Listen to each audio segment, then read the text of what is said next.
Hello, my name is Robin Chodak, and I am your grief, life, and spiritual coach. And I want to check in with you today and also give an update of where I am.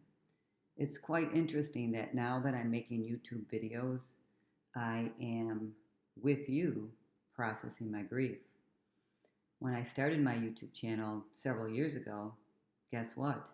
I had already worked through my grief. My husband Steve died by suicide in 2005, and 10 years later is when I started my business and created this channel. So I had already done my grieving work, and I had cultivated my new identity.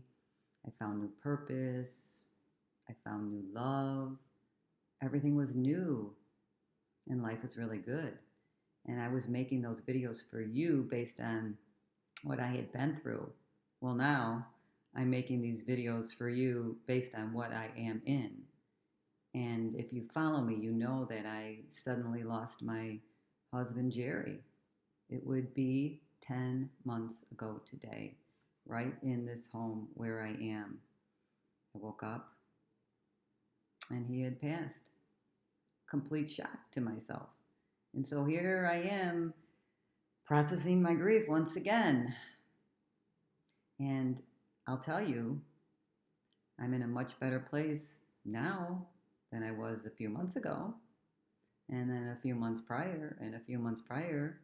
So I keep moving. I keep moving forward, and that's what I talk about. And I hope that you are moving forward on your journey too. That's all we're supposed to do, just keep taking one step. And I think it's really important to just have an attitude of gratitude.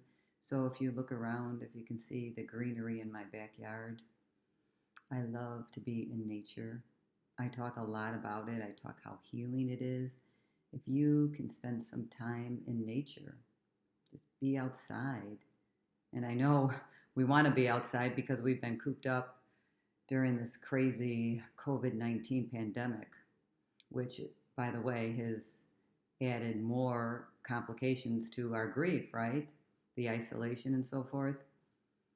But if you can get outside and get into some beautiful space where you can just quiet your mind and be still and just experience any emotion that you're experiencing. They're usually uncomfortable to us, to our bodies, but I suggest to you that you begin to learn how to just sit with the emotion, whatever it is you're experiencing. If it's sadness, if it's guilt, if it's anger, you just begin to sit with that and identify where it is in your body that you may feel this emotion. It's important to identify it and know where it is, because then you can identify it if it occurs again. I talk about this in my book, Three Must-Have Connections for Inner Peace. I talk about identifying our emotions and where they are and how we can let them go. But as you go through the grieving process, just sit with that for as long as you need to. And it's okay. If you need to just cry, just cry. If you want to scream, just scream. If you want to hit the pillow, go ahead. And then once you let that energy out, that's kind of blocking and constricting you, you will feel better in the moment. And you can learn how to do this often, and then it becomes a habit. And this is not, taking away the need for intense work if you have some deep blockages of hidden anger from prior relationships or prior moments in time. These are little things that just help you in the moment, because that's what you want to do. You want to get through the moment.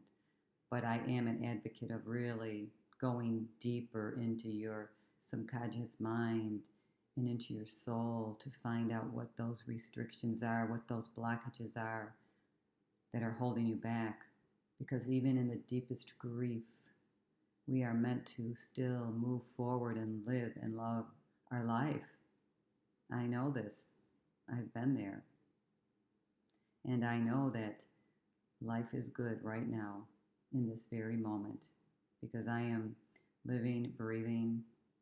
I know that I've had a wonderful love with Jerry. That love is forever. I have love of family and friends. And this is where we are in this moment. So let's just recognize that and be grateful for that. So here I am, 10 months, and I think I'm doing pretty darn good. I'll have to ask my friends and family, and I hope you are too. And we'll just keep moving forward together. Bye for now.